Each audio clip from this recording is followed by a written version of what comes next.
You're muted there, Chief. Yeah, still muted. Doesn't show muted. That's troubling. All right. Well, we'll go back to, we'll keep going on with the introductions here. Other guests, our consultant Karen Reed. Hi everyone, nice to see you. And the financial analysis analyst here, Mr. Cushman. Yeah, you're muted there too, Bob. There'll be a little microphone down there with a red line. It's not showing on screen that he's muted. He's, all I can see is me.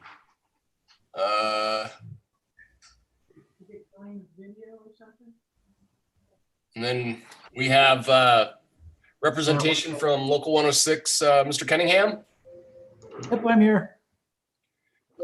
Chris Parks, District 4 Administrator. You there, Chris? Hello, Ms. Parks? Can you hear me now? Yep. Yep. Okay, perfect. And our secretary, Jenny Sand. I'm here, thank you. We all here, everybody unmuted. Chief intervene. So. He's still. Something wrong with his mics there. Might need to bring your volume up, Jace. I think 12 people might be too many for a Zoom meeting here. You want me to step out? No, it's all right. How about I'll step out? You guys just run the meeting yourselves. Yeah, you're doing a great job. I'm trying.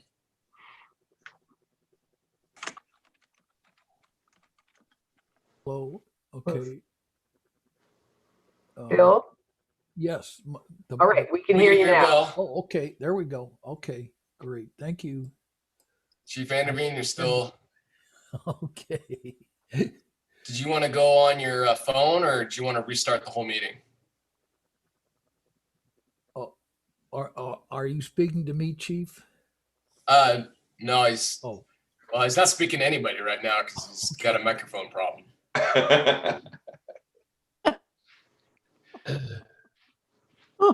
Darn, it was working perfectly for just a second there. 1 second. I think that's what that means. Universal sign language. Yeah, Underneath the desk. diving under the desk. Somebody's probably scanning YouTube for the all-time most frustrating moments of Zoom, you know? Hey, that's a really good idea. I think this one would be pretty calm. Probably. Just to test out, has my mic resolved itself, the problem? Yeah, Yes, you're Okay, thank you. loud and clear, Mr. Cushman. All right.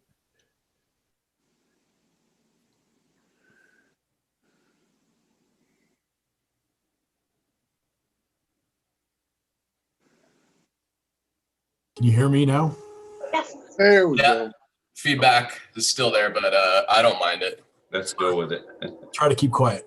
All right, so you are here, Chief Vanderveen. We'll just go ahead. Introductions are done, and everybody's had a chance to review the previous the agenda for this meeting, the consent agenda. Yes. Anybody have any issues, discussion about it? Guess not. Do we have a motion to approve the consent agenda? So moved. Second. All right. Everybody approved by saying aye. All right. Aye. Anybody opposed?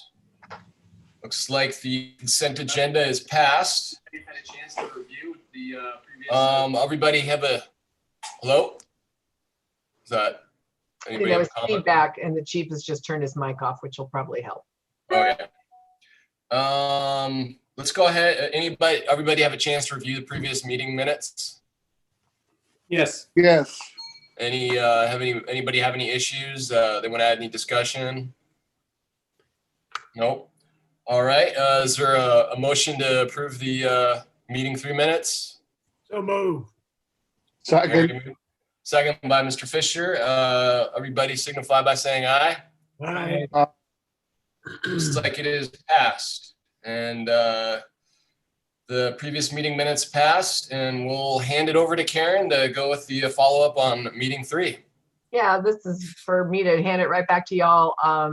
I guess since we last met, you've each had board meetings and had an opportunity to go over separately with your commissioners the charter that we adopted last time, the work plan, the recommendation about shared funding, which was included in the charter, and then the communications plan and proposed initial text for the website.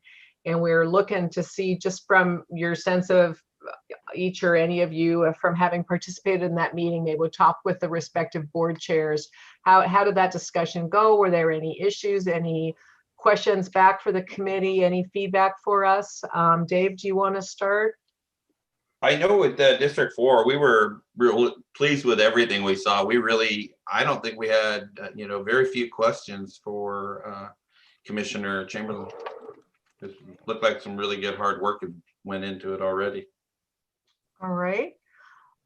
Good. And Bruce, how was the discussion at your end?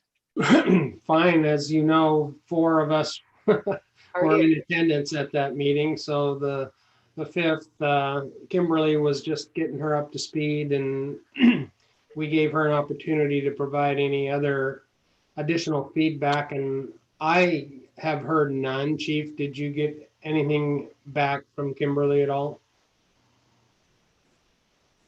You're going to challenge him. No, I did not hear anything back. Just Karen, wanted the to only see thing that if the volume was working there, Chief. No, we're good to go. Everything looked good. Thanks. Mark, you were saying? I think the only thing I heard from my board was that just a strong emphasis that when we get to that point in March, when we're getting ready to go to election, is that we hire an election consultant specialist. in the spring. Okay. Thanks, Mark. I forgot that part. That's important. Yeah. Okay. All right, then we will be able to, we've done our check-in with them on the first sort of foundational things that we've got. So we're good to go. We'll move on to the next pile of stuff and send them back stuff as you guys work through it. So that's great. That's a good news. The district side-by-side comparison document, basically there was one, I did not see that, but there was just one data point that the chief was able to run some numbers on the average household value, and the values for the 2 districts were pretty similar. Chief, I don't know if you've got those close at hand.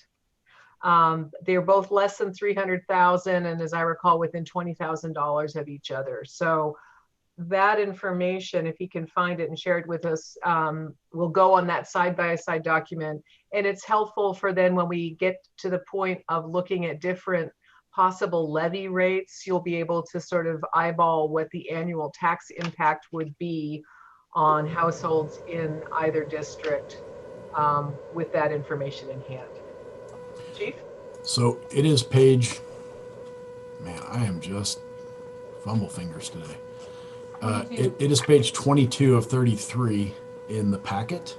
So it comes after some of the communication stuff. And we did, based on my calculations with a lot of help from someone that knows Excel better than me, we calculated District 21's median assessed value for a home at $266,620 and District 4's at $266,895. We still have, all the stuff we use to crunch those numbers. So I may send them to Mr. Cushman and see if he can come up with something different. But those seem appropriate. So like I said, it's just deeper in the packet. It's further down on page 22.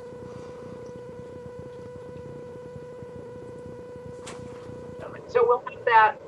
I'm not seeing it, but I miss things. So at any rate, we have that data and we'll use that as we move forward. So that was all we wanted to do on item 5, unless there are any questions on that. That number just seems it just seems low to me. But with Semiahmoo up there and the homes out along our lake out here and just this area alone. So But I'm not sure how the calculation is, what all goes into that. So I'm not qualified to say that really. So what I did was on the Excel spreadsheet, I pulled out all the commercial properties and just ran the residential, anything listed as residential. So even that maybe this, hindsight being 2020, maybe my error, but I even pulled out lots, residential buildable lots were in there. So those prices are going to bring it down a little bit.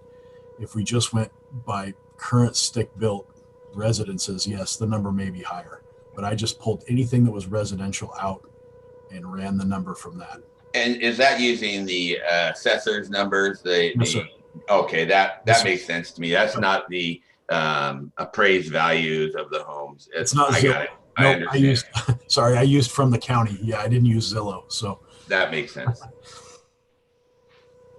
Okay, so the next, if are any other questions to that, or should we move on to item 6 on the agenda, which is just touching base quickly, next steps on the communications plan. If we've got a thumbs up from the board, so anything to follow up on the side-by-side comparison document and house values? No. Nothing here. All right, so then on the communications plans, we got 2 things. One was the idea, make sure we make a note that there's support for hiring a specialist to help us with public outreach if we are on track to actually go forward with an election, and to do that in the spring next year. So that's good. We'd like to then go ahead. The next step, I think, would be to go ahead and get the North Wacom staff to post the proposed text online, filling in the blanks with little, email links and boxes as necessary. We could take out the question about the benefit charge if you wanted, and we're just without adding an extra detail in case people were nervous about that, or we could just leave it as it is. So any thoughts about just going forward with that text that we have and getting that up and running?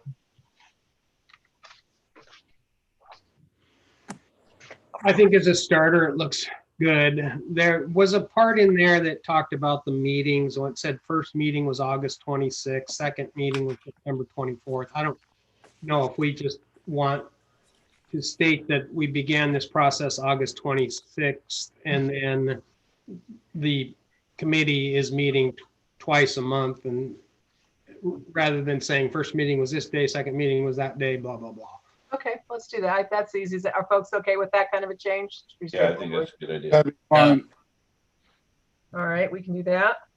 Any other suggestions before this goes live? So we'll be able to update it as we go, and I think it's a good place to start. The only thing about the benefit service charge is if that's not something that we're, as a planning committee, really going to entertain out of the chute, it might be confusing. So I think Mr. Cushman has an opinion on that. He's our financial guy, but I think we could introduce it later, but I think as a taxpayer, I'd be a little bit leery about jumping right into the benefit service charge, especially since only 2 of the RFAs are currently doing that. I think there are 7 fire districts that have a benefit charge. Only a couple RFAs. Right. Well, we could simply on that question, on page 2 of the communications text, we could, at the bottom of the page there, we could make that bold facing of fire benefit charge language, just make it regular font. And we could delete the next question entirely about what's the fire benefit charge. Or have a link if someone wanted to do more research on it, rather, I liked your first idea. Hold off on it. just not have it at all. Yeah, not yet. So where do we land here? Taking out the question, the detailed description on what the fire benefit charge is about, and just I would hate for downstream someone, a taxpayer to bring up to us, well, how come you didn't tell us about the fire benefit charge? Even if you're not going to implement it, we could put in there that at this point in the planning process, the committee has not entertained the need for a fire benefit charge. And that might be more transparent. We're saying that, look, it is a thing, but we're not, at this point, we're not entertaining that idea. And if we choose to, we'll let you know sooner rather than later. I think that was discussed in previous discussion that we were going to mention something that, although we can do this, we're not going to at this time kind of statement in there. I'm Yeah, not 100% sure on that. I think that's sort of vaguely correct. Yeah, so we could just say at the beginning of the fire benefit charge question, we could start the response with something like, the planning committee is not currently considering a benefit charge to be as a portion of the funding, but if that changes, we would update these FAQs. And then you could, by way of background, blah, blah, blah, benefit charge does this, that, and the other thing. Yeah, I'm fine with that. I mean, or leaving it. I mean, I think the easier the better, but I mean, we also say at the previous questioning at the end, the RFA planning committee will make a recommendation on the funding plan. So Okay. are we being kind of redundant but I understand the chief's position on being honest from the start. Why don't we just say we'll do the funding at a later, we'll make a funding recommendation at a later time, and then reiterate again, we're not currently considering deploying a benefit charge initially, but by way of background, blah, blah, blah. That's very transparent, and it reiterates that we haven't made any decisions. Yeah, I agree with that. I Anybody can else have support any? whatever you guys decide. Does that work for you, Scott? That works. John? Sounds good to me. Yeah, I'm good with that. That sounds like a great idea there. Okay. Harry? Here, I'm on top. Okay. All right, good, Harry? that's the plan. We'll get that posted. You should be able to see it sometime, maybe in the next week, depending on how busy everybody is over at headquarters.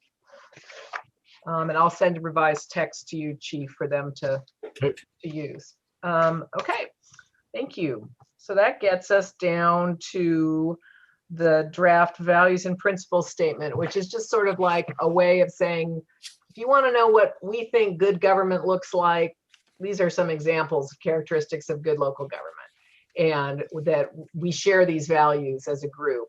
It's not like it's a binding document, but it's just sort of a helpful place to start with building shared common ground. So when we met last time, you guys wanted to, I tweaked the first sentence in item 5 on participatory governance. So the first part of the sentence now just talks about jurisdictions which participate as forming members in the RFA.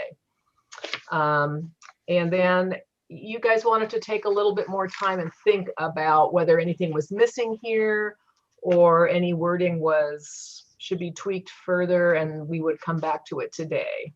So here we are. And the question is, do you guys have some thoughts about further changes or edits to this? It's not necessary to adopt this, but if it's helpful to just sort of remind ourselves about the type of an organization that we want to build, then that's what this is for. Any further thoughts about this one? Let's see, nothing from Dave there. Bruce, okay. Mark? Anyone else? No, Nothing here. Would you gentlemen like to adopt this as a statement, or just leave it? Do we I want to move make to adopt. so there's a motion to adopt by Commissioner Fisher there. I'll second it. Dave will second it. Is there anybody want to add any discussion? No discussion then? All right, let's do a vote to approve. Everybody wants to approve it? Say aye. Aye. Aye. Anybody don't want to approve it? All right, looks like we've approved it. Excellent. This will be something that you can then also take forward to your respective boards and see what their thoughts are at their next meetings. And that gets us to, we're building on that discussion about building a good government agency. That takes us next to the start of our governance discussion. And the briefing that's in your packet here is just sort of the starter rules of the road for how RFAs can govern themselves, and a matrix at the back end of the briefing that gives you an examples of all the other RFAs in the state and how they put themselves together. So I thought I might just go over this at a high level, just sort of page by page, and you guys can stop me at any point if you want to make a comment like, I hate that idea, I love that idea, I have no understanding what you're talking about, or does this mean X? Just so let's just try to make sure that everybody's comfortable with what the opportunities are here as you move forward. And what we're going to try to do today is just sort of get a sense of, from y'all, of if you would like to go beyond just the initial board, which will be some combination of you as sitting commissioners for the two agencies, to posit how you would like that board to transform over time to some kind of a directly elected thing, whether or not that involves commissioners being appointed from the two participating jurisdictions or moving to a different, more directly elected model. So just want to try to get a sense of that today so we know what the scope of work is, and then try to answer any questions that you may have. So that's the goal of this presentation. Any questions before I start? Are you talking about the document on page 26 of the packet? Is that? It says RFA governance issues and options at the top. Yeah, it's 25 and 26, Bruce. And it goes on a few more pages from there. Got it. So everybody got it in front of them? Yep. Okie doke. So this is one of the biggest jobs you have at this committee, is deciding how you would propose to structure the governance for the new Regional Fire Authority. And that at a minimum includes deciding how the positions are filled, whether you are appointing them from the fire district commissions, the two current organizations, which is the way you have to start. But over time, you could move to a different model. So that's a question. How many seats? How's the terms of offices are set up? How are they staggered? Are you going to have districts? Are they going to be at large? Are they going to be a mix of that? And then there may be some operational rules that are so important to you that you want to call for a supermajority. That's unusual. I've not seen that in other RFA plans, but if there are operational questions that are really key to you, that's something you can think about now. The caveat before I go a lot further on this is that the governance plan can be changed at any point in the future by a majority vote of the commissioners of the RFA, unless you prescribe otherwise. So if you get it wrong now, that's not fatal, as long as you reserve the right to change it as you go forward. It's unusual. It's hard to imagine a city council that could just say, next year we're going to have 4 council members instead of 7. But you guys actually have that flexibility in an RFA. You can do all sorts of things. Whether you should is a different question, but you do have a whole lot of flexibility in where you go. So I've got a table there that shows what my understanding from checking in with Chris and Jenny about what the current positions and term expirations are for everybody on the two agencies right now. And you can see that the terms are, of course, staggered, and they are 6-year terms. So you can see how that is working, and they are all currently at-large terms. Neither fire district has districted positions. Then if you look at the bottom of that page, you can sort of see the comparison of the population between the two districts, as well as the assessed value. And the good news here is that the percentages of those two factors, population and assessed value, are in pretty close alignment. There's not a huge disparity, and that makes it sort of easier to come together as a group. You can see that the total population of the RFA will be about 44,000 people. That's a sizable jurisdiction. I was emailing with South Whatcom, and they said they were down around like 12,000. It was a really small number. I was quite surprised. So you'll be a much bigger, this will be a much bigger agency. I'm going to move to the second page here and just talk about some of the basic rules here.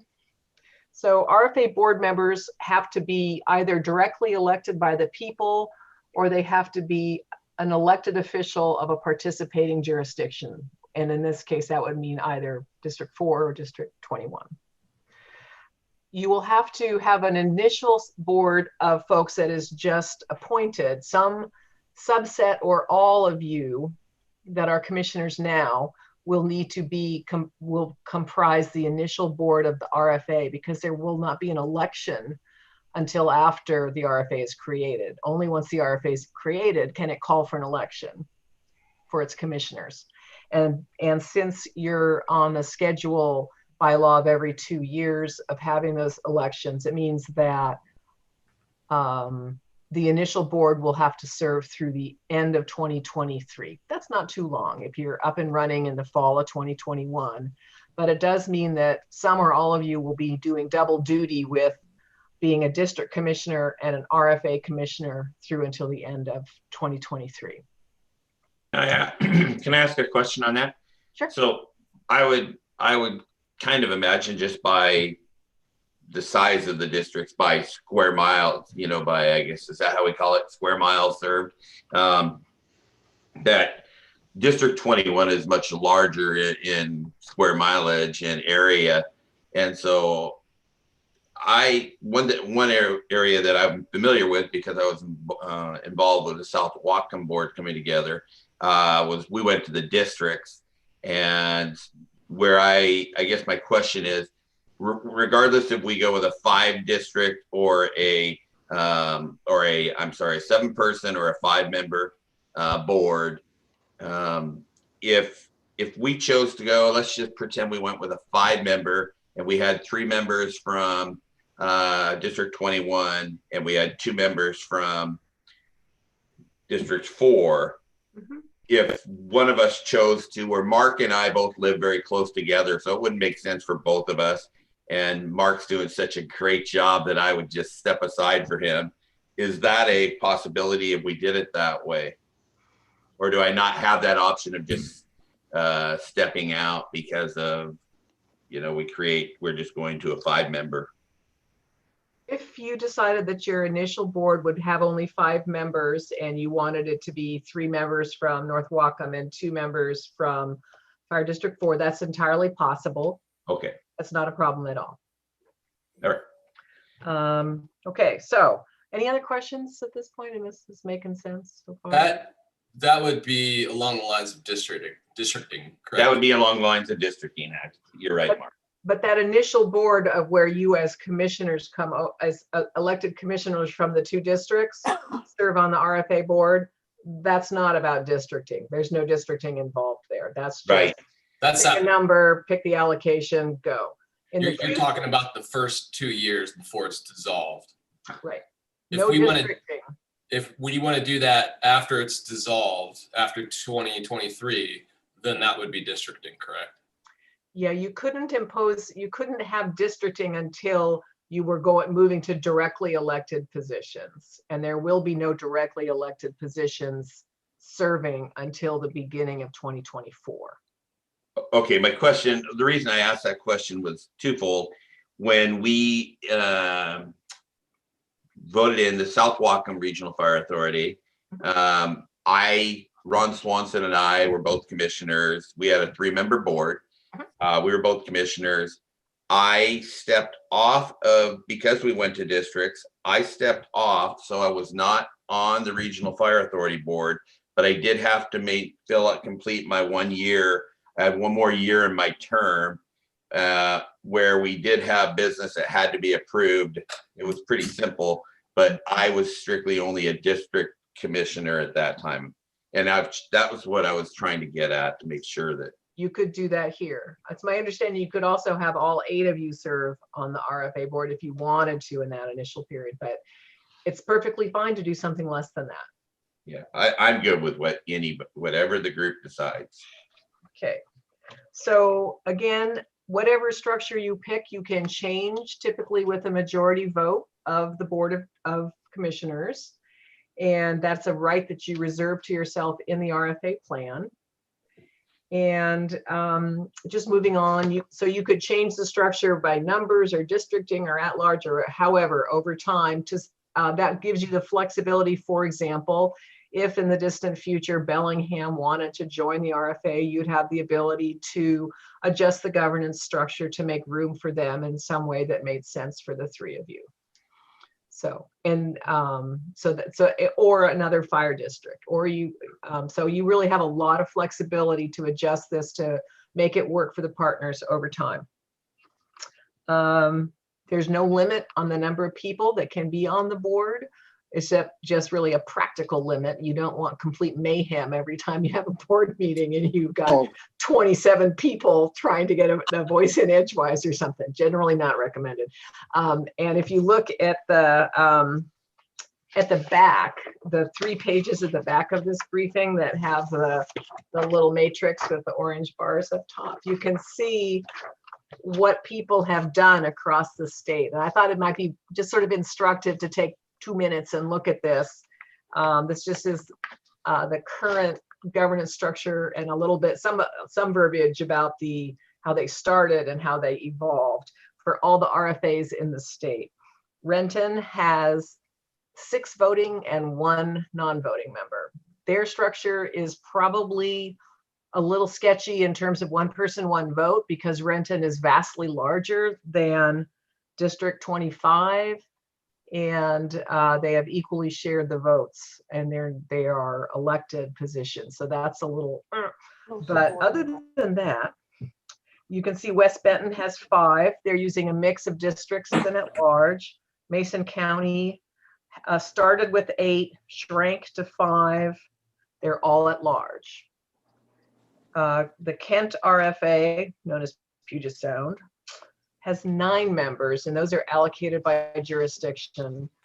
So they're all appointed by jurisdictions, and then they have some non-voting members representing agencies that joined the RFA later. Southeast Thurston started with 6, 2 from each of the 3 participating jurisdictions. They still have that approach.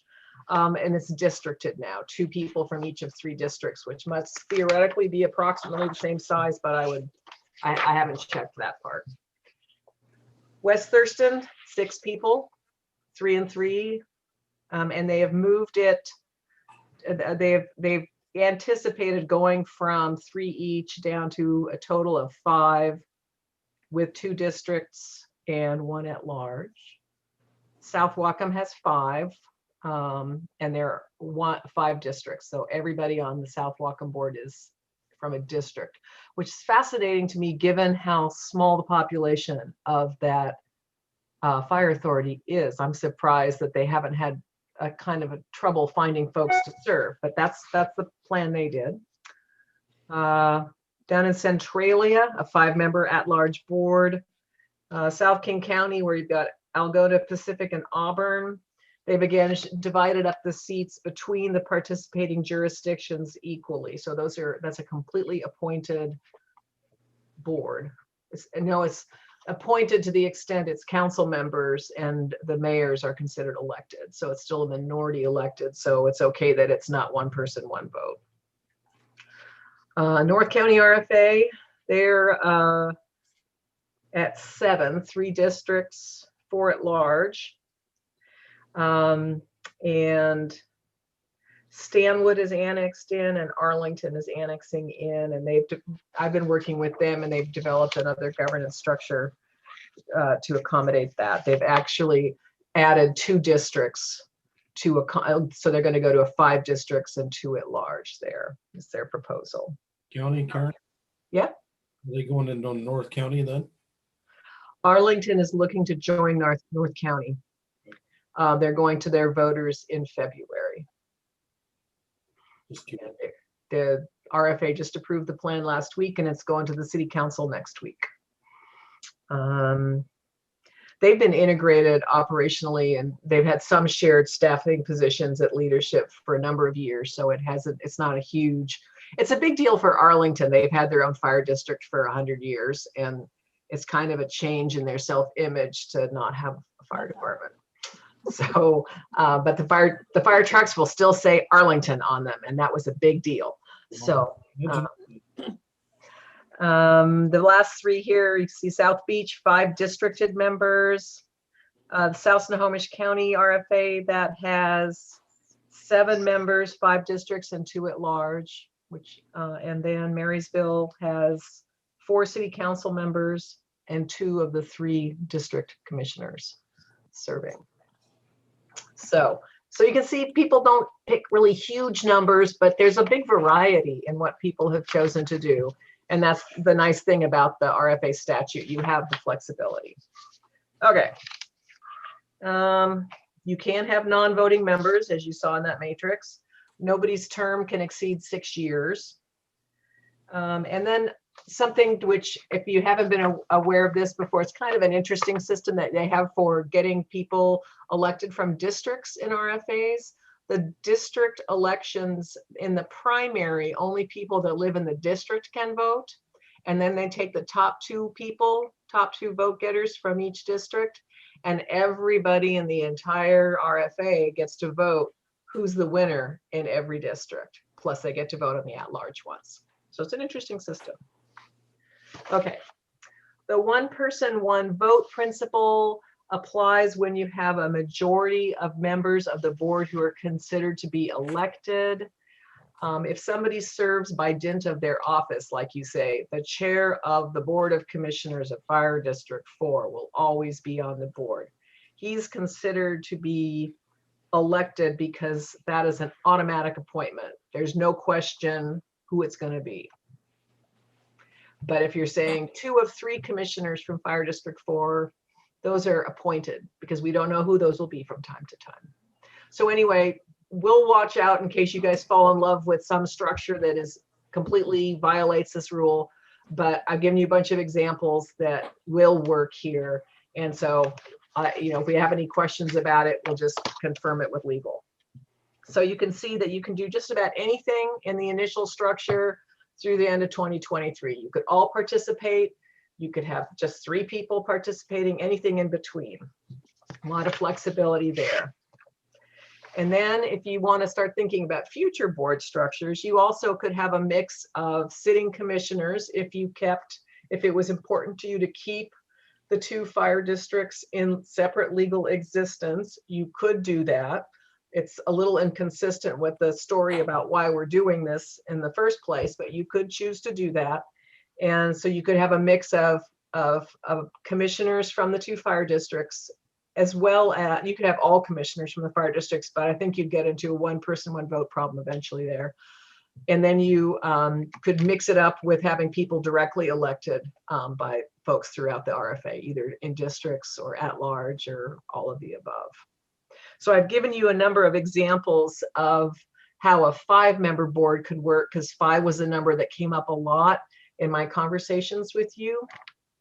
But these are not the only examples of how a 5-member board could be structured. They're just food for thought.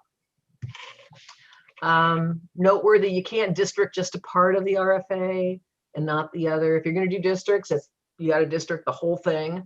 The districting is done based on the most recent census. So we'll be using the 2020 census numbers when they come out. Those will be the ones that would be used if you decide you need districts. And that is about all I wanted to say on this. I think the question is, do you guys want to spend some time thinking beyond, the initial board of all or some subset of you serving on the initial RFA board to figure out what you'd like that to look like after 2023? So sort of come up with a transition plan for how that first board would look and the extent to which it would be directly elected and districted or at large. Do you want to do both of those board structures, initial and beyond there, or just stop at the transition and pick that up in a year? That's sort of the question. What would be the easiest of the 2 at this point? Well, easiest might just be doing what you want to do now, but most people have identified a transition board. Just about everybody that's in that appendix that I mapped out for you said, okay, before we can have elections, it'll be like this. And then after we have elections, it'll be like that. And in part, they do that because the voters want to know. When you go out and talk to the voters, they're probably going to want to know, how is this going to be governed in the future? And you should have a proposal for them. I don't think it's terribly complicated. I think unless, and you guys hadn't, when I talked to you, at least nobody had really augured in on like, it's got to be like this or I'm going home. So I think you've got some room to find something that works for all of you here in a transitional board. And because I think the voters will really want to know, I would recommend that you do both. Try to find how you want to do both. So did I hear you correctly? Let's just switch it up a little bit and let's say that we decided to go with a 7-member board at first, and we went with 4 districts from, if it worked that way, with districts. But if we went with 4 from District 21 and the 3 here at District 4, we could switch and break that, decrease that number if we wanted to. We could vote to, at a later time, we could bring that down to a 5-member board, or I suppose they could even do a 6-member board, sounds like. But I like to have that odd number a little bit, so there's never that concern of that vote. And you know, we're all good together. Everybody's got the same objective here. Yeah, I'm not sure I'm tracking 100% because I think the word district gets confusing because we're talking fire districts. Oh no, yeah, no, Yeah. I mean RFA districting.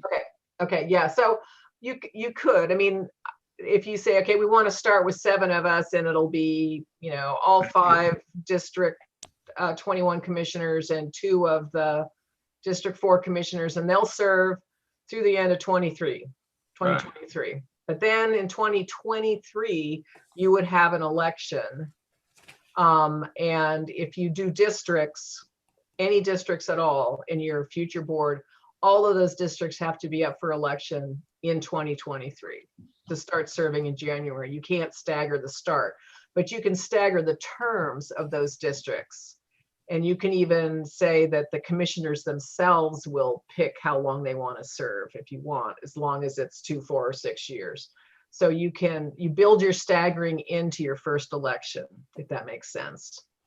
I like John's question, what's the easiest way to go? And I'm supportive of whatever the group chooses, the best way to make it probably the most, which makes the most sense and makes it ease for the long term.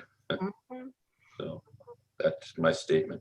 Well, I think part of it just, and so some of the questions are what do you each see as the pros and cons of having a districted seat versus an at-large seat? How important is it to you to have one or the other or both, and why? So Yeah, I'm not qualified to answer that. So some people think, well, I really want to make sure there's somebody from my part of the swamp will always be on this board. But at the same time, other people might say, I would worry that if we were all districted, we would all just be looking at our own parochial interests in our little territory. So I'd like to have a mix of at-large people in here so that we know we have some people that are going to be looking over the interests of the entire agency. On the other hand, the districted people have to be approved by the entire agency.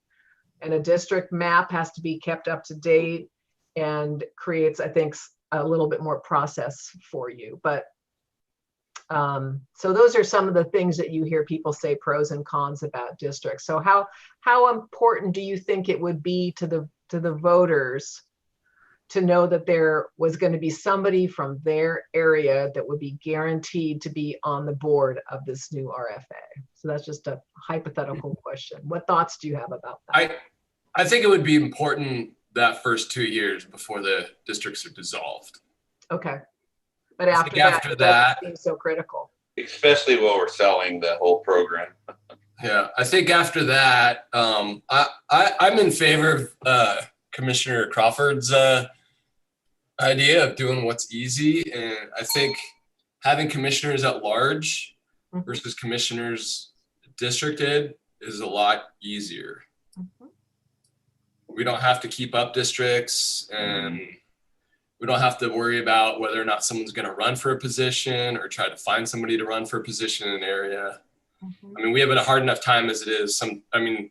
There's elections where nobody runs or against an opponent. So that's just my 2020 or my insight on it. I'm sure people would probably have other ideas, but I think it's important that we kind of keep the district at the beginning for that first 2 years. And I don't see a problem whether it be 7 or just all 8 of us do the first 2 years, or if anybody wants out, just signify by saying aye. Well, can I ask that question, Karen? If to me it would make sense to just say everybody comes over. We take all 8 of us. But if someone 6 months into it says, you know, I'm kind of tired of doing this, I want out. Does that mean we have to replace that person and have an 8th? Or can we write in here that we will start with 8 with the goal of getting to 5? And if between 8 and 5 we're getting there, can we write that? Yep. Without having to vote in that vacant position? Yeah, you might want to give a minimum threshold, so one person was left you don't want to have it just one person left standing, but you could, if you started with 8 and you said that we won't, if there are any resignations, we will not fill them so long as the minimum board size doesn't fall below X and we continue to have representation from both districts. You could write something like that for the initial. So I like that too. If we were to do that, and let's say by some strange happenstance that in 2023 we are now at a 5-person board, do then we start that election process and regardless of how we got there, we still have to in 2023 have an election and stagger everything. Is that correct? Yeah, that you would still need to have if you're going, unless you say we want to keep this if you want the districts to go away, then you need to move to a directly elected model. And in 2023, that would be your earliest opportunity to say, okay, everybody, here's the people that are running for these commissioner seats. There's X number of them, and they're at large, or they're districted, or some mix, and a separate ballot measure. Would you like to dissolve this district? And that Fire District 4, would you like to dissolve Fire District 21? And that gets that out of the way, and you've reduced the units of government and the complexity, and you're doing that that thing that you said was a reason to looking at this RFA to really unify the operation. Am I making sense, or did I answer the question? Yeah, basically it was, even if we were at 5, we still then have to go out to election. Yeah. And I would like to just start with 8 and say no less than 5 and see how we get to the end. Okay. But with a caveat that at least there needs to be at least one from both agencies. Yes. Initially, yes. At least for the first 2 years until you're ready to cast that, say that's done.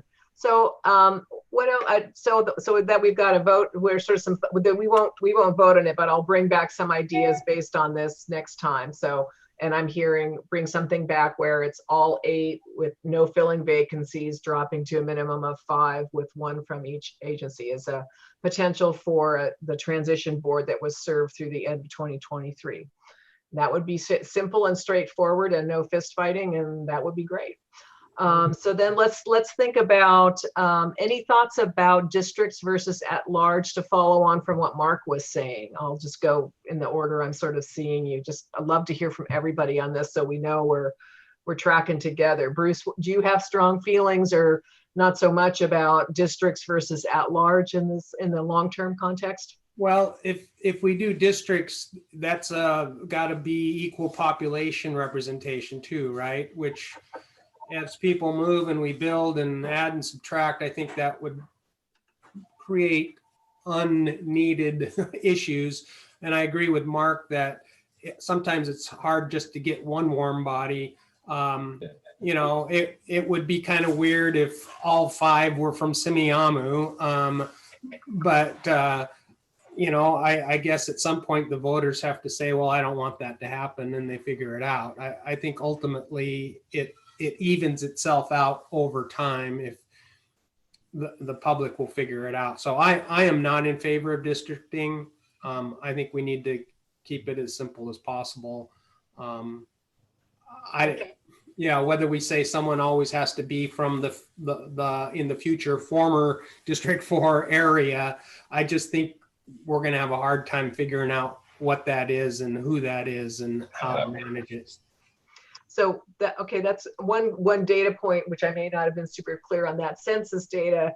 Even if there's a ton of development, which means it's like it doesn't look like that at all anymore. You're stuck with the census data for 10 years. Okay. You redistrict every 10 years, whether you need to or not, and you can't do it any sooner. Gotcha. So Okay. it's got to be based on the federal census data. So, All right. Well, so it's not quite as herky-jerky as it might be, given the vagaries of. that covers my term limits then. There you go. What am I going to be doing in 2030? Yeah. All right, Dave, what do you think? I'm on board with Commissioner Ansel. I support that. Anything else? Any questions or other thoughts about how to make this look good for or feel good for the voters in both communities? Mr. Andrews, do you have any comment? No, I go along with that program. Commissioner Crawford or Commissioner Fisher? I like the idea of just going RFA and dissolve the districts. That seems the easiest and softer way. How about referring to the districting or the at-large? That's kind of what At we're on. large. Yeah.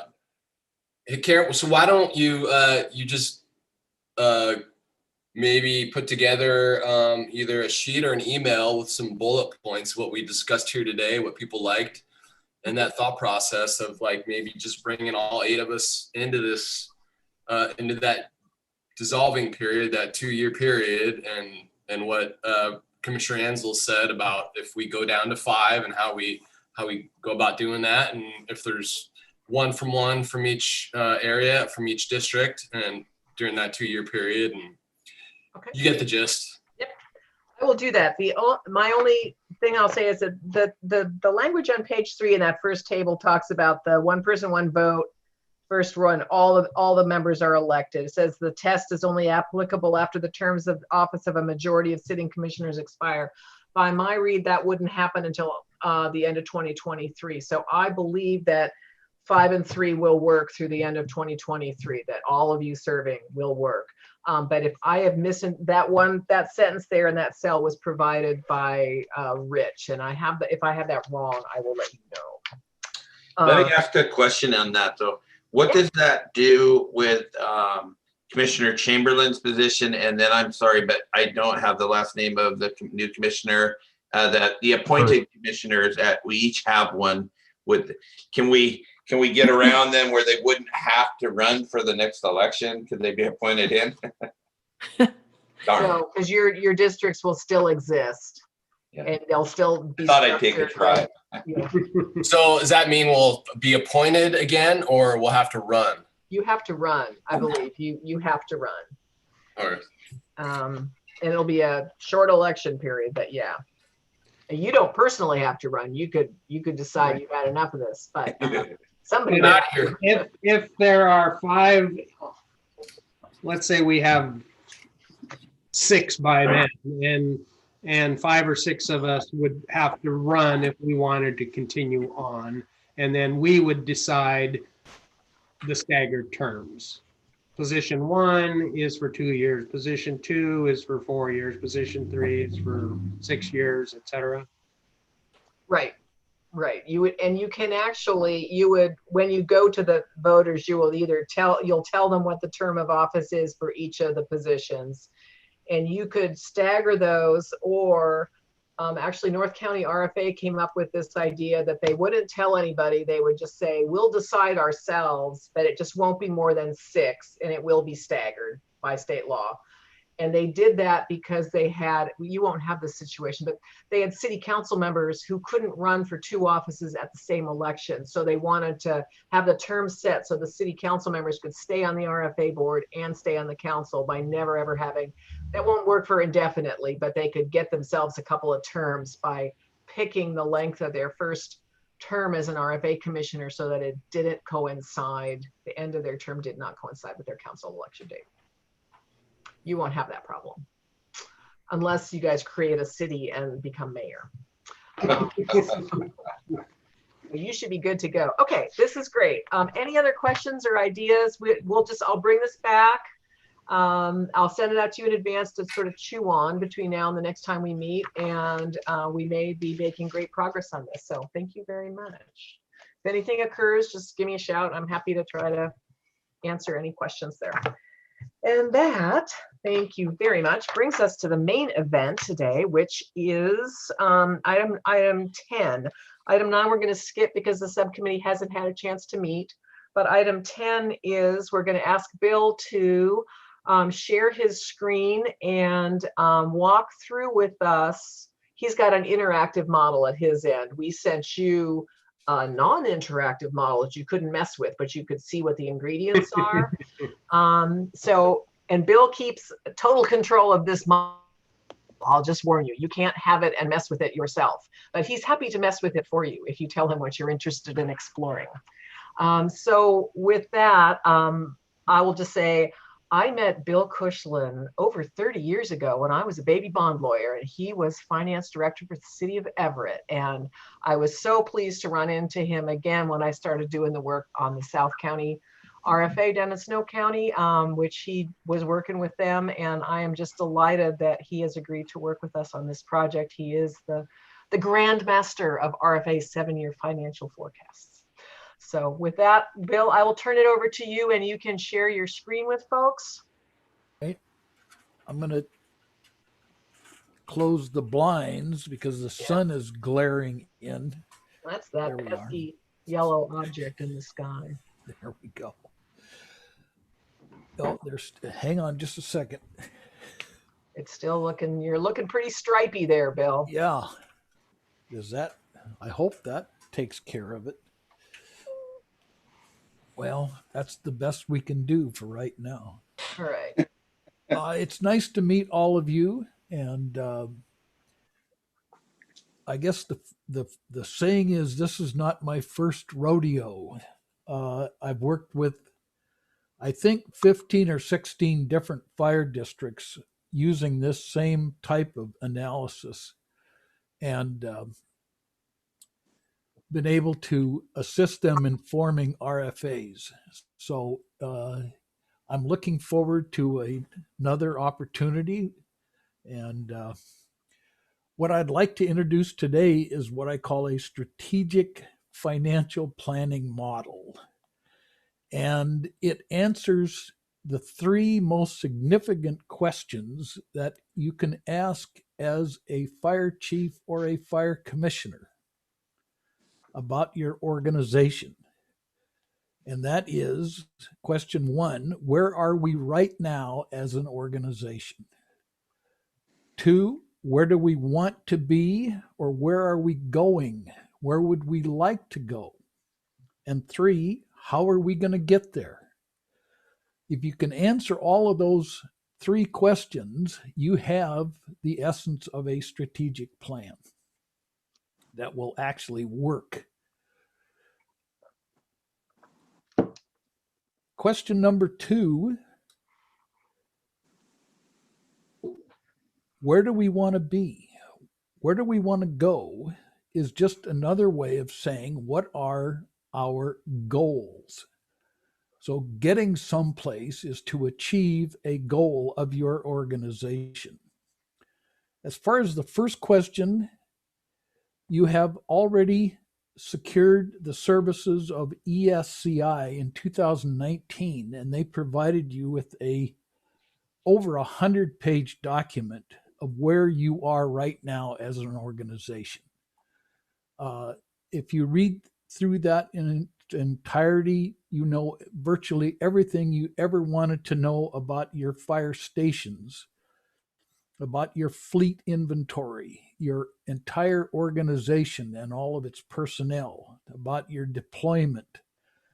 There's extensive analysis in the ESCI report about response times as they exist today, and about your coverage area, and about your current revenue in 2019 at the time, and your current expenses. But what it doesn't do is tell you what your goals are or allow you to express your concerns about your goals, i.e., where do you want to go in the future and how are you going to get there? So,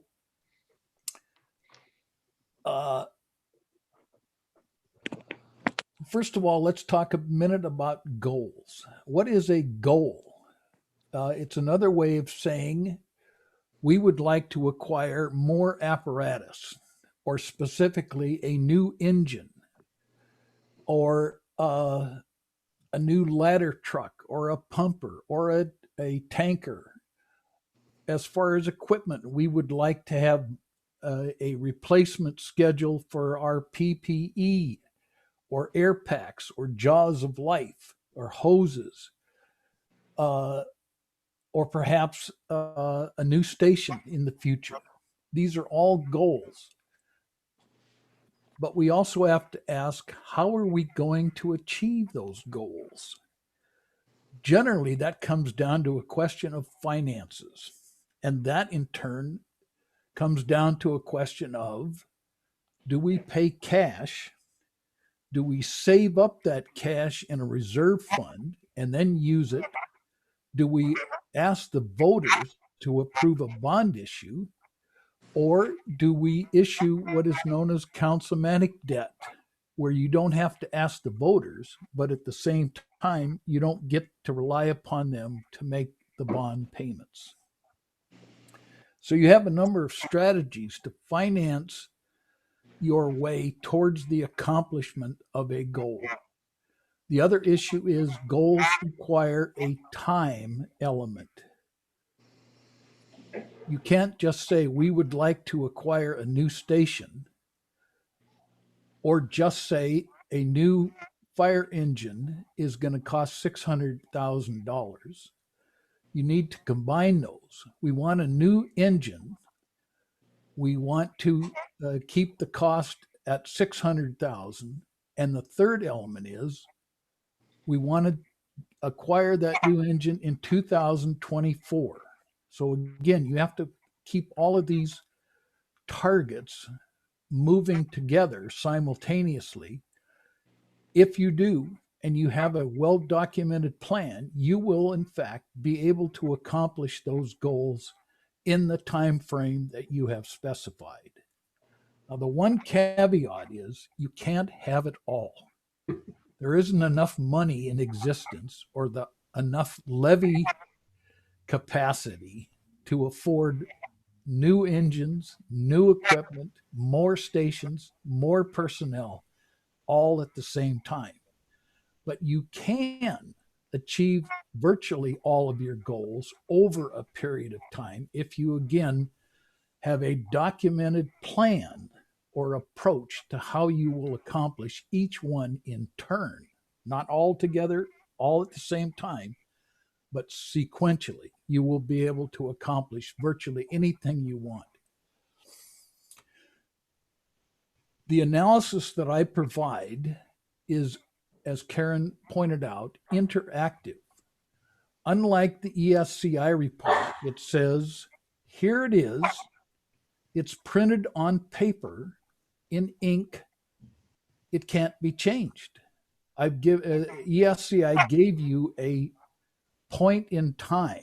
This is how things exist today.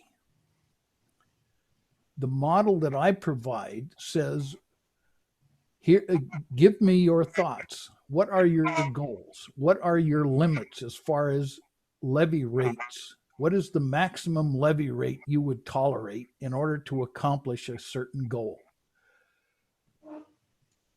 Have you looked for alternative financing, such as grants, or explored any other type of funding, such as voter-approved bonds, in which they would bear the burden of a repayment?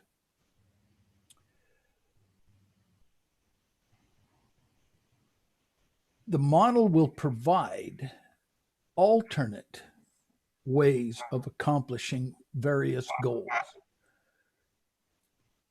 In that sense, it's interactive because as you come to state any number of goals, you will soon realize you can't accomplish all of them all at the same time.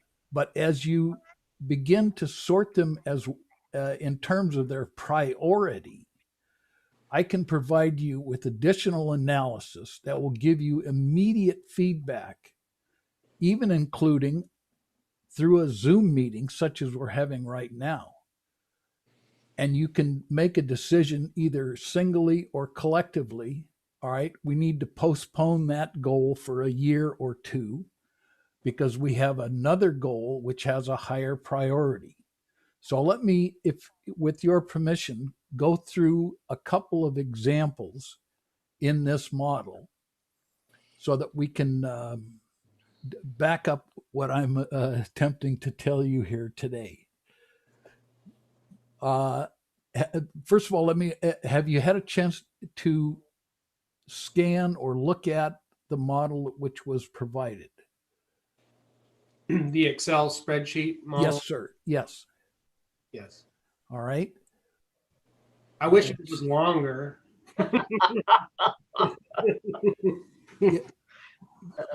He's the team masochist right there. Yeah. Oh, well, one of the models I did for Snohomish County 7, Monroe, and District 8, which have now consolidated all into a massive RFA, that model contained over 60,000 formulas.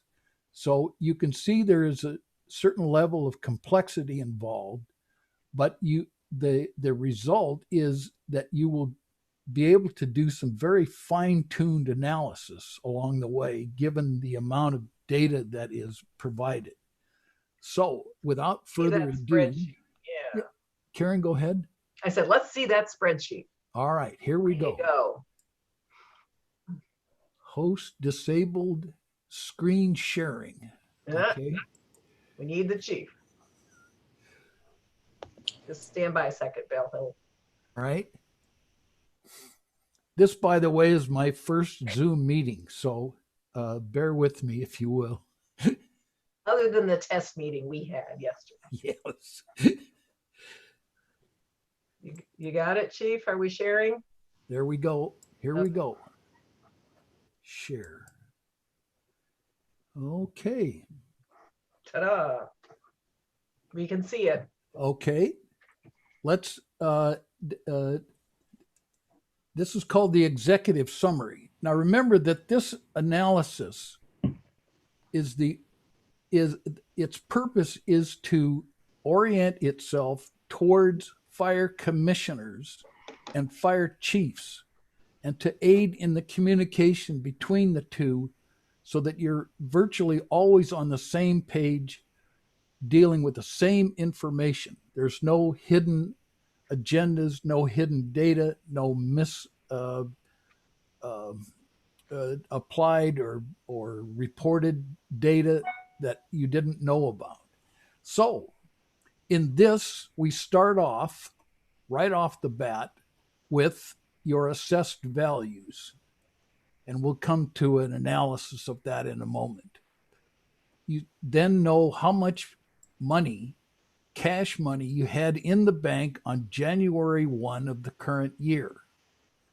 You also are informed this is your current levy rate, $1.12 for the fire levy and 25 cents for the EMS levy. And as you can see, those diminish over years until they are renewed or restored by a vote of the people called a levy lid lift. You have a line showing the property taxes that result from those levy rates, your operating income, the total cash that's available, how much money you set aside into reserves, how much you spent on labor and M&O, and how much you have at the end of the year. You repeat that process for 7 years, and at the end of the seventh year, you will have $2,048,000 in the general fund. In reserves, you will have accumulated $2,196,000 in each of 6 different reserves, each one dedicated to a very specific purpose.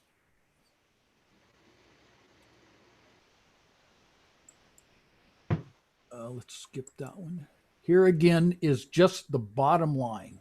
Total cash available in the general fund and in reserves. You then have an opportunity to see that in graphic form. So your fund balance, your cash balance goes from 900 and some thousand to 2,048,000. And again, all of the details that you need in your communications between the fire chief and the commissioners, everybody gets the same information. All of your revenues, all of your expenses, the cost of labor by program, the cost of operations or M&O by program, the staffing by program, how many total employees are in each of the programs, and what their ranks are. So you've got 4 firefighter EMTs and 1 mechanic and 1 assistant chief and 2 captains. You then have the opportunity, program by program, to go in. They already are assigned where every existing employee is budgeted. You can then alter that plan. For instance, if you wanted to hire an additional firefighter, you just type in the code number, but you wanted to wait until 2023. We're going to hire an additional one. Then we're going to hire 2, and then we're going to hire 3 and keep it at 3 for the next 2 years. You then can go back and you can see we went from 21 employees to 22 to 23 to 24. Now, what happened to that 2,048,000 that you had at the end of 2026? You're down to $365,000. That quick, you can determine the cost of 3 additional firefighters hired in 2023, 24, and 25, and determine immediately we can't afford that many new firefighters, or we need to do something on the revenue side because we cannot tolerate our total cash balance falling to $365,000. Let's say that you are determined as a goal to establish a new level of service with additional firefighters. One of your there's the cash result. So let's do a levy lid lift. Let's raise that to $1.40. It's currently $1.20. So now we're up to $1.40. You submit that to the voters. If they approve that, now you're back up to $3,058,000. So you can in fact hire additional firefighters, going from 21 total staffing to 24, 3 additional firefighters, and you could then say, well, let's we don't need that much. Let's do $1 instead of $1.40. Let's do $1.30. Now where are we? Now we're at $1.6 million, and you may say, well, that isn't quite enough. We should be a little higher than that. So you can immediately determine that this should be $1.35. Boom. Your new fund balance is $2.3 million, which is virtually where we started before we added these additional personnel. Very quickly, you can go to your operating revenue. You can look down the list of various incomes. You can look at the alleged or supposed growth rate in those operating revenues. And if you think one of them is too low, say ambulance services, say that's one of your services that you provide. You could renegotiate that service contract so that this goes up at 5% a year instead of 2%. You can seek out certain grants, and if you are awarded those grants, you can add them in here for whatever years they apply, and that will go right to your bottom line.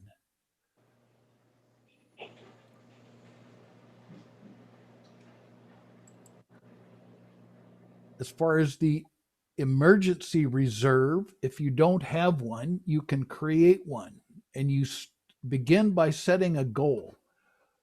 And in this case, we're saying this is our operating budget. We want to set 15% aside. I'm sorry, this is not your operating, this is the goal. This is 15% of your operating budget. So you say 15% as a goal, and all the commissioners and the chief, everybody buys into that.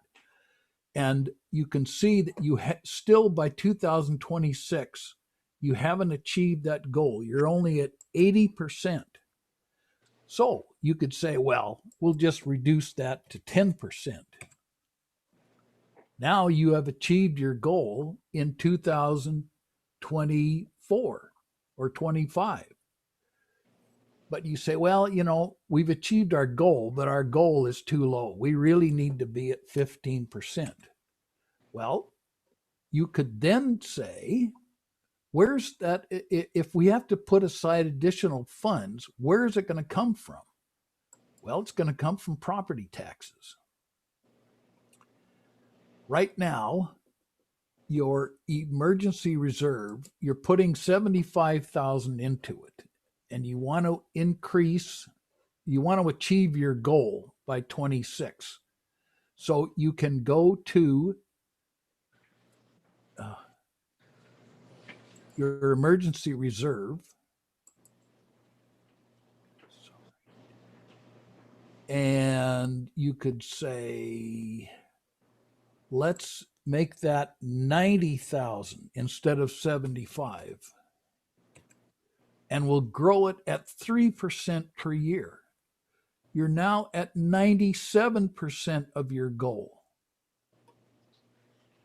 That money came from property taxes, so it reduced the amount that you had in the general fund, but the money has been redeposited, not spent, in your emergency reserve. So you still have the funds. In your apparatus reserve,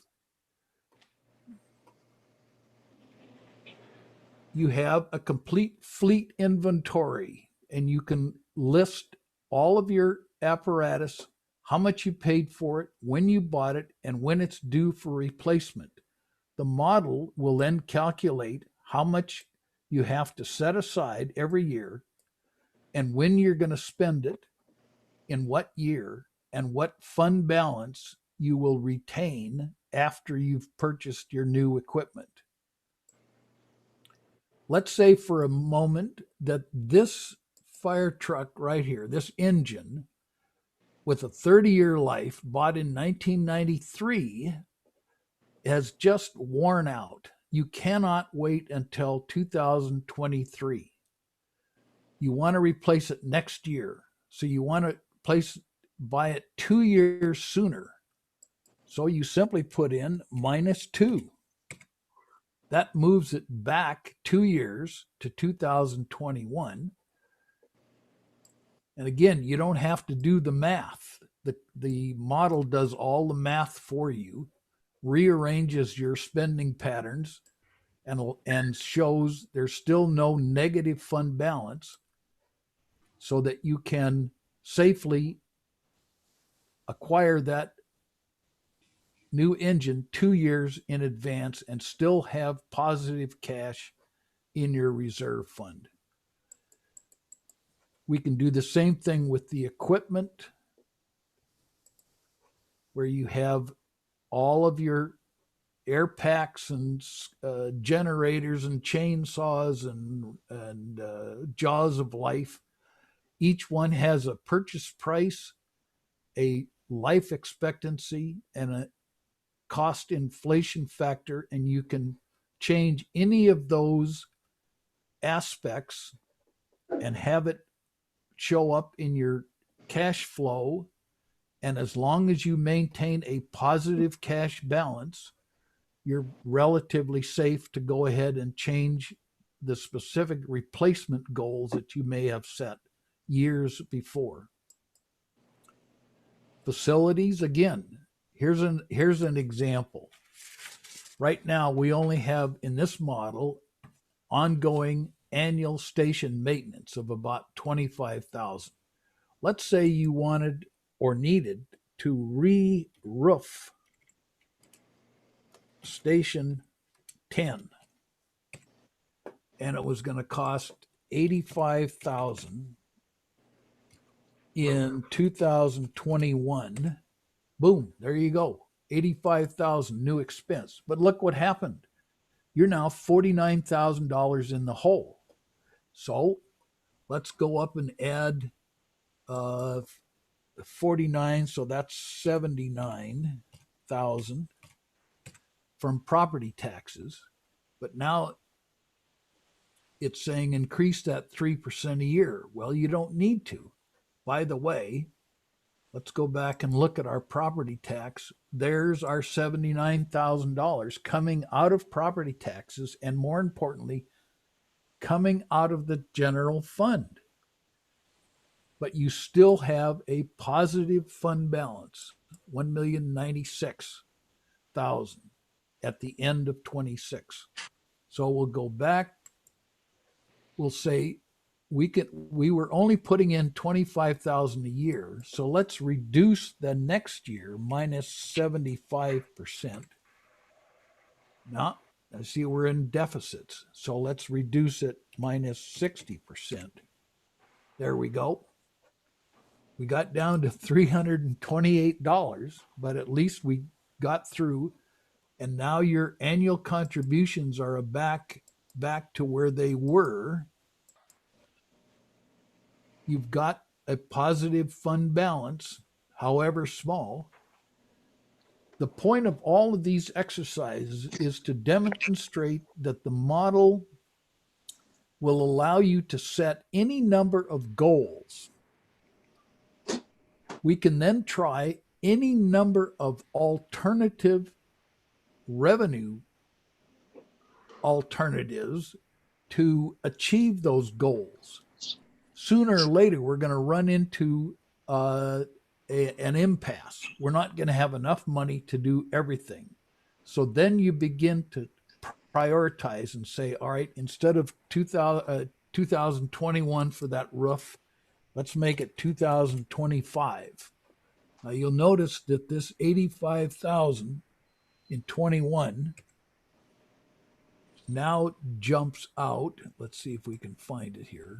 Out to 2025, right there.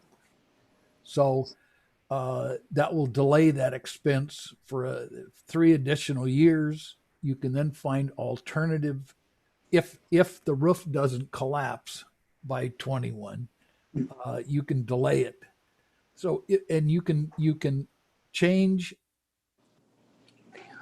your hiring schemes, your equipment replacement, your apparatus replacement, your contributions into an emergency reserve fund, into here's one that not too many fire departments have: the cost of retirement payouts.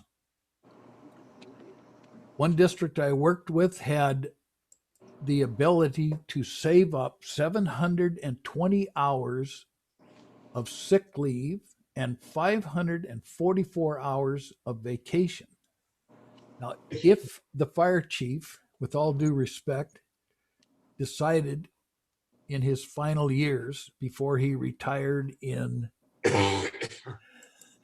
2026, that payout would be $120,000. So for those departments that have failed to provide adequate cash for those retirements, you'll be hard pressed to meet your financial obligations. And there's a provision for entering a job title and an expected retirement year. The model then figures out what will be the cost of those hours over the next 7 years with a labor inflation of 5% per year. And do all the math, do all the calculations, and present. In this case, there's a retirement there, one there, one there, and one there.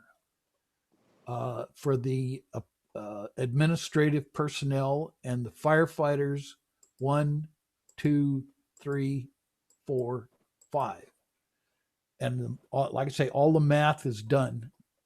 If you can provide an estimated retirement date and an estimated number of hours, in this case, I've used maximum hours. Some people have not saved up the maximum number of hours, but if they did, this would be the full financial impact. So, yes. So please. Bill, we're at 35 minutes, and I'm wondering whether if there's more you want to show folks, or it'd be okay to move to questions. I have just one more quick glance at another sheet, and then we're wide open at that point. I'm going to shrink this a little bit. This is a view of this sample model of District 1 and District 99 proposing to form an RFA. This shows their respective assessed values starting in 2009 through 2020. And in this case, we'll substitute 21 and 4 for those numbers. This then gives you a view of their assessed values. And you'll recall we went through quite a downturn beginning in 9 and 10 and all the way through 15 or 16 or 17. This is the recovery. This is where it is in 20 after this huge downturn. The red dotted line represents what if there had been no downturn and we went from here in 2010 to here in 2020 and just drew a straight line, what would be the average annual growth of assessed values? Well, it'd be 2.54% per year. But what if we said, forget about 2009, let's start in 2017, and it grew between 17 and 20, it grew almost 8% per year. So the commissioners are going to be asked, what level of growth are you comfortable with in anticipating the next 7 years? I don't want to impose some unrealistic number or one which makes you uncomfortable as being way too conservative, like 2%, or we need the money, so let's pretend it's going to grow at 12% per year. Very uncomfortable. But after whatever discussion you care to engage in, you need to tell me what number you're comfortable with. Now, I'm not asking you to forecast what the assessed value growth will be over the next 7 years.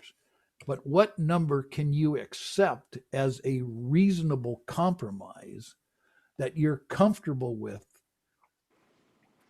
And to be clear, we're not doing this today. No.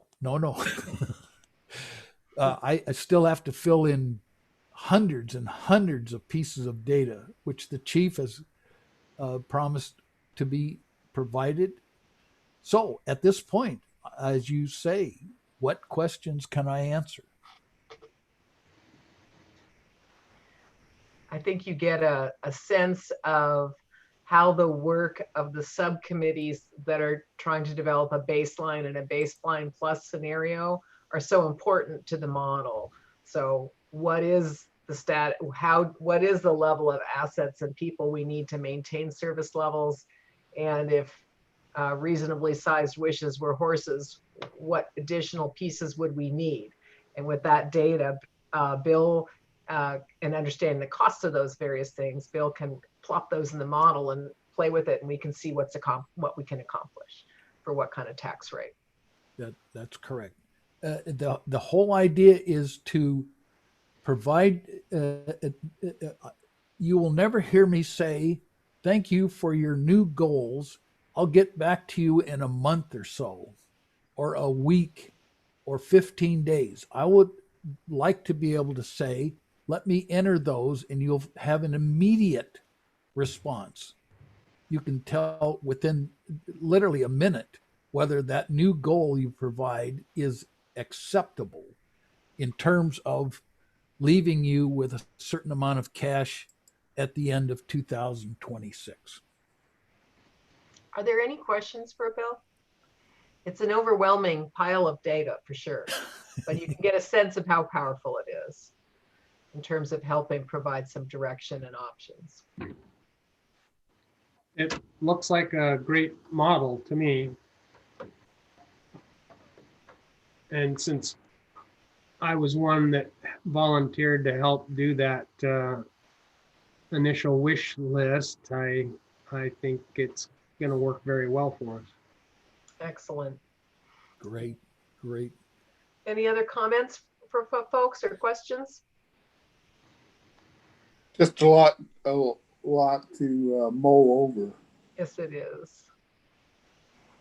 So we'll see Bill periodically when he needs to get some direction from you on things like what kind of growth rate, and he'll bring some options so you guys can see, like, well, what's the county assuming? We'll try to figure out that, for example, and for their general growth rate.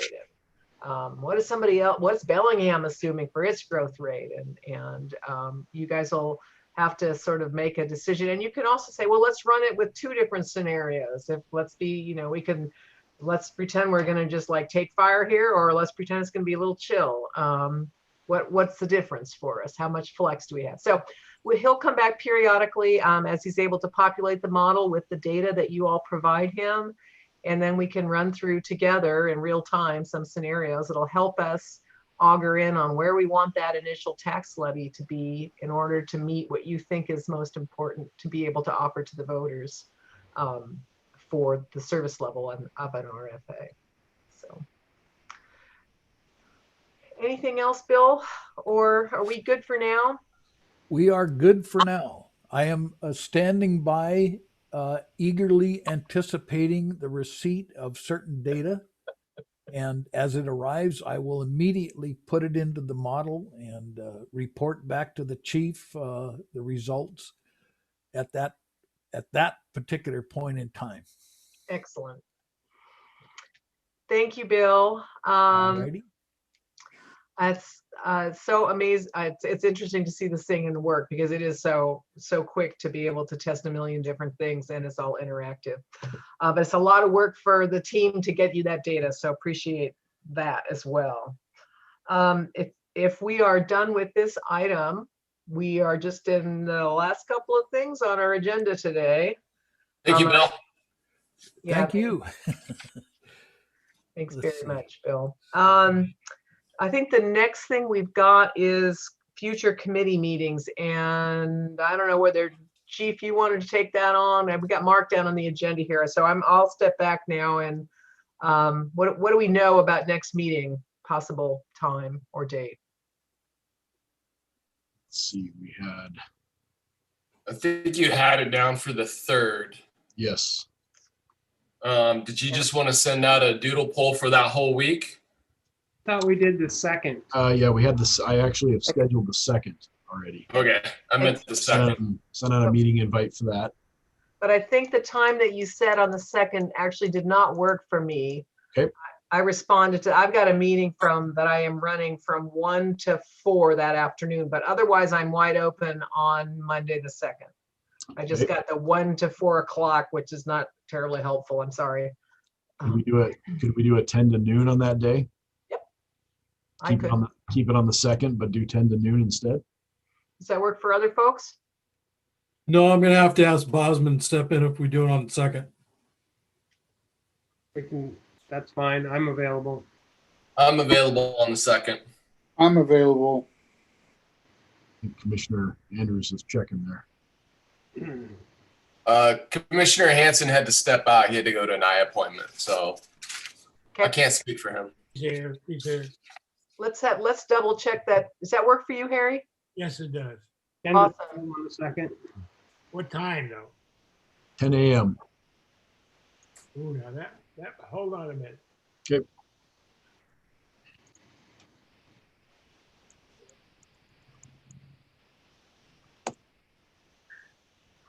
That'll work. I have a 2 o'clock meeting, but that'll work fine. Okay. So we'll continue with governance, and depending on the chief's availability, we may dive into some of the organizational chart basics and talk about maybe staffing gaps that are extent that are particularly important to y'all to try to fill, thinking about baseline and baseline plus and trying to build those 2 scenarios for how the future might look in terms of service levels. So that's something we'll talk about. We'll work through on some governance stuff. And otherwise, I'll be looking back at the work plan and seeing what it tells me we will be doing. We'll go as fast as we can on the model, but it's a huge lift for the staff. So I'm guessing the model and will be coming to us a little bit later than next meeting. I don't think we'll have it done. Unless Jason gets that cloning machine that he's been asking for. Yeah, we'll see what we can do. It's okay. I think we got some play in the schedule. I think we'll be all right. So I think that's it. Closing comments maybe from Ken. Kenneth, did you have anything for the gang? Nope, I'm okay today. Okie doke. Anyone else have closing comments? We can do a roundtable again, or we can just, if anybody has anything they want to offer up here before we let y'all go. I don't have anything. Thanks. Nothing here. Good. Okay, everybody's good. Everybody's looking pretty good. Nothing really here. I thought we had good conversation today. Yeah, it was I've really never seen an helpful. Excel spreadsheet with so many tabs. Horror. I'm not a math player. Anybody else have Commissioner, anything? Thank you very much for your time this afternoon. Thank you. Appreciate it. That was super interesting. Yeah. And a little overwhelming, to be honest. So, All righty. I think we're good. Mark, do you want to? You want to adjourn the meeting? We will. Is there a motion to adjourn? I just have one last question for Bill. Does he have that spreadsheet for Vegas or?